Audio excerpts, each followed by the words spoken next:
So now we've got Will Smith. He's got a new song out. It's really catchy. Girls, girls, girls. Anyway, I can't get it out of my head, so I'm sure they've done something with the frequency to make it stick and to harm us in some way. Anyway, he looks puffy and unhealthy, in my non-humble opinion. He looks like he has lived a hard life, and yet he's still got that nice guy mask on. In this interview that I'm going to show you, he's talking about living with fear, being terrified, and just doing everything afraid. But that makes me think that he had a childhood that's bloodline pipeline, that maybe had some very traumatizing things happen to him, ritualistically perhaps. It's just what he says about fear. So I grew up with all the anxieties. I've been diagnosed with every kind of anxiety. But once I have been in therapy for the last 10 years. I love it. It's like a mental gym for me. I feel like it's been very beneficial and helpful. And I'm also on anti-anxiety medication, which in conjunction works well for me. So I don't feel the same as him. So he now says, oh, remember, dog, when I went and I was jumping out of planes, because I had figured out my fear. And it's like, but did you? Because before you were doing everything based out of fear. And it seems like jumping out of planes is still that same pattern, just it's cooler. It's not being nervous about calling the nail salon to make an appointment for your nails kind of fear.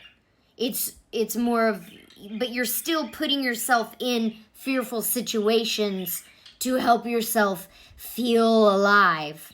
Let's just say that I see some patterns from what some other survivors have said about how they live their lives, and that jumping out of a plane doesn't mean that you are free from your fear and anxiety anymore. Be honest about. The hardest one for me to be honest about it was that I'm scared most of the time, right? Like I'm scared. I live off of fear. Mm-hmm. And I've learned how to let the fear make me get on the treadmill, right? Mm-hmm. I've learned how to make the fear make me eat right or make me address somebody properly so we don't have to get into nothing, right? So, but I had to really admit that like fear was the foundational basis of the entire creation of my life.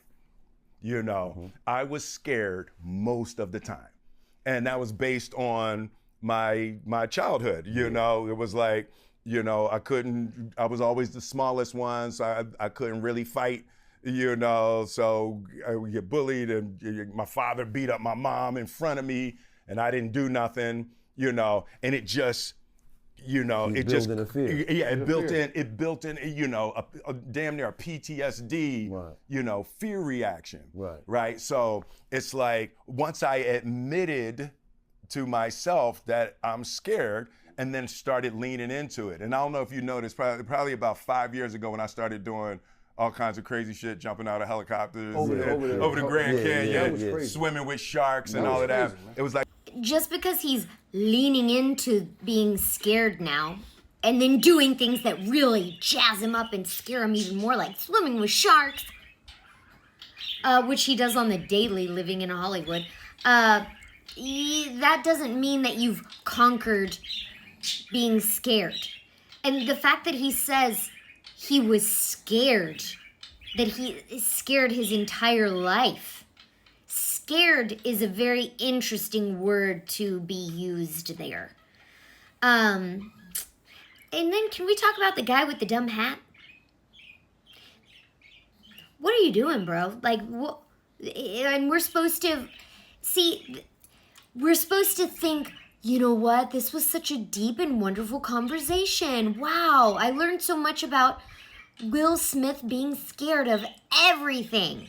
He's a Scientologist and has not gone to real therapy, most likely, unless it's been washing. But the hat takes me completely out of the whole deep analyzation. He's just, again, making a mockery. They're all making a mockery of everything. Will's making a mockery of true healing, and the guy with the hat is making a mockery of journalism. I don't know. It's ridiculous.